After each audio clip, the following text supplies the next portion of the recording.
I was always very good at English as someone who lives in a non-English speaking country.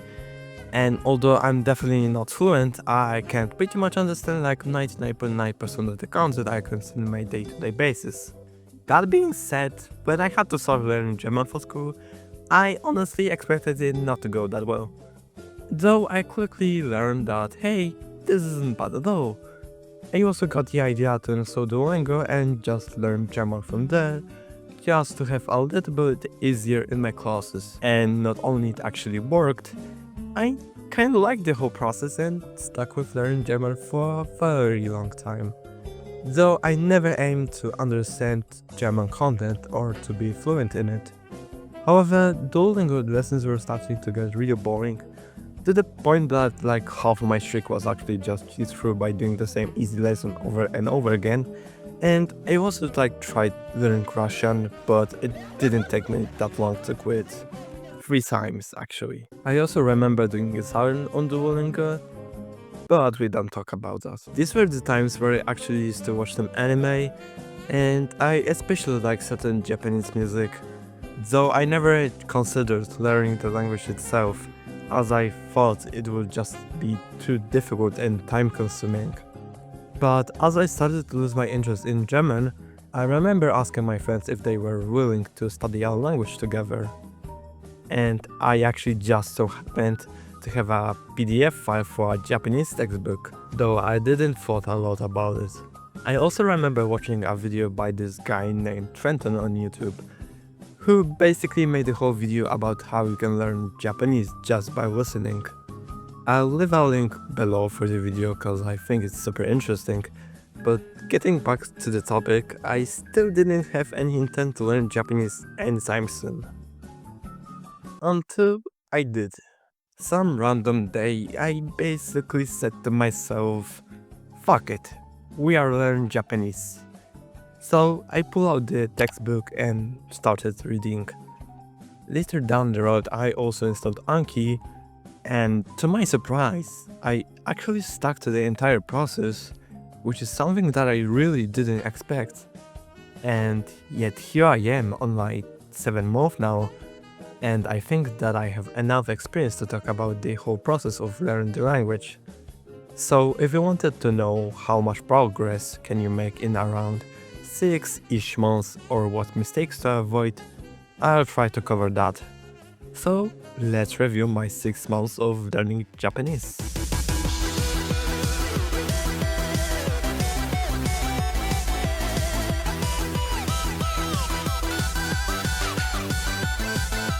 By the way, before I actually talk about how I started, I just wanted to say that I'm going to refer to the term immersion a bit throughout the video. And though I know that is a completely different thing, when I mention immersion, think about it as just watching or listening to any Japanese content. Just wanted to get that out of the way.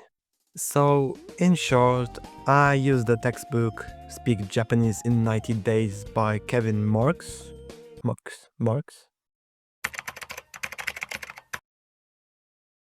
Kevin Marks. Learned hiragana by repeatedly writing the symbols down on paper.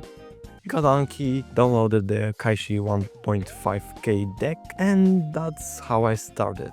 By the way, if you are wondering, yes, I basically skipped all of katakana.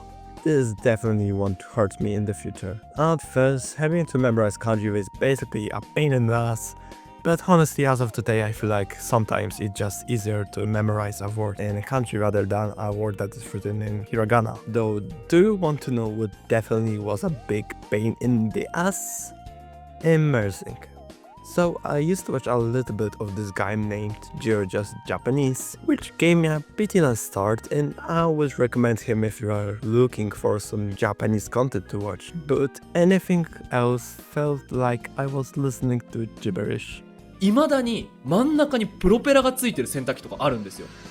で、Which, I mean, is how it should be, but it kinda felt weird not to understand anything for the first 3 months. Also, if you get a dedicated Japanese content-only YouTube channel, which you totally should do, please don't watch any English content. Trust me, you do not want to have like 80% English content on your feed.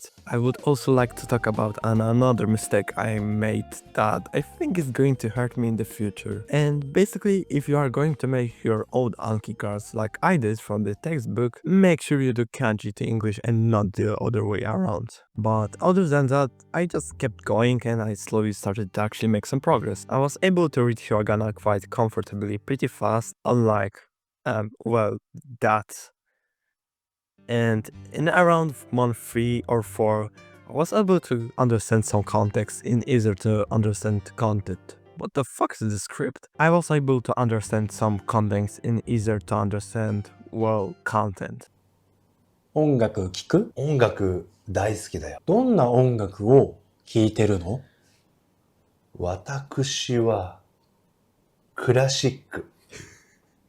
クラシックを聴くの？クラシック大好きなんだ。珍しいね。でしょ? Now, by the title, Speak Japanese in 90 Days, you would assume that I finished the textbook a long time ago. But I actually didn't. I'm still actually doing it, though I only have like 5 more days to go. This is primarily because around those times, I really started to be very inconsistent. Well, at least with the textbook. This was primarily because making my own vocab cards was and still is pretty time consuming. So just not progressing with the textbook was quite common. These were also the times where I used to casually have like 120 to 150 cards to review per day, and even though this amount of cards would only take me like 15 or 20 minutes to review, seeing such a big number felt and still feels kinda intimidating. I also think that I immersed way too little back then, and that's because on a lot of days I just didn't conserve anything in Japanese. Going into month 5 and 6, I was actually kinda cooking, and even though I still used to skip days, I was understanding much more now. Still, even though I was consuming content much more regularly, I feel like this is the time where a big amount of input will be actually really beneficial. And that brings us to the day. Currently, I am doing 30 new vocab cards a day, but that's mainly to finish the textbook as fast as I can. I still struggle sometimes with consistency, especially since school can sometimes get in the way. So, what things can you take away from my experience? First of all, definitely learn katakana after you learn hiragana. While I did eventually got comfortable reading it, I still believe you shouldn't skip it like I did. Next, I don't know how much of an impact it might make, but you definitely should make kanji to English cards instead of doing it the other way around. Lastly, the thing I definitely need to work on is immersing myself more on a day-to-day basis. I think this is something that I underestimated quite a bit, and I believe that if you would do the same as I did but consumed much more content and was actually consistent, you would have the same level of comprehension like I do, but in around 4 months. As of the time I'm recording this, I have around 1100 words in Kaishi and around 900 words from the textbook. So that means I know around 2000 words, right? Well, unfortunately, when you consider the fact that most of the words between Kaishi and the textbook overlap, I think I'm more in the 1500 to 1600 words level. As of what's next, after I finally finish the textbook, I might consider either finishing Kaishi 1.5k first, or just jump straight to sentence mining. Nonetheless, I feel pretty excited thinking about how much better I'm probably going to be after 1 year. When I was starting out, my primary reason for learning Japanese was, man, it would be so cool to understand this. However, I didn't expect how much of an impact learning and immersing myself in the culture would have, because weirdly enough, over the past couple of months I began noticing that I'm much more positive in real life than I was before. I'm really curious if other people have been experiencing a similar thing. I also got really into the culture to the point that I consider moving to Japan someday, but I still need to remember that I have a really long way to go. There are so much words to be learned, so much grammar that I still have to discover, and though I didn't have a strong why to learn the language at first, right now my curiosity is refusing to stop.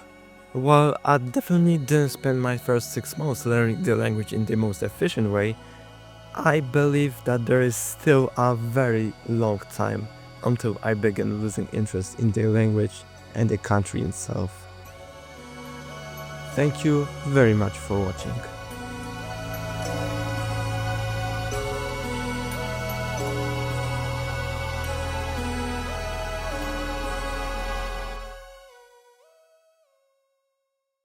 Go.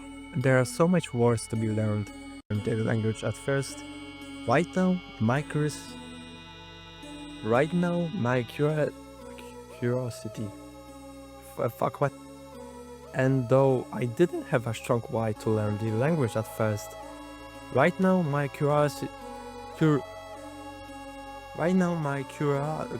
fucking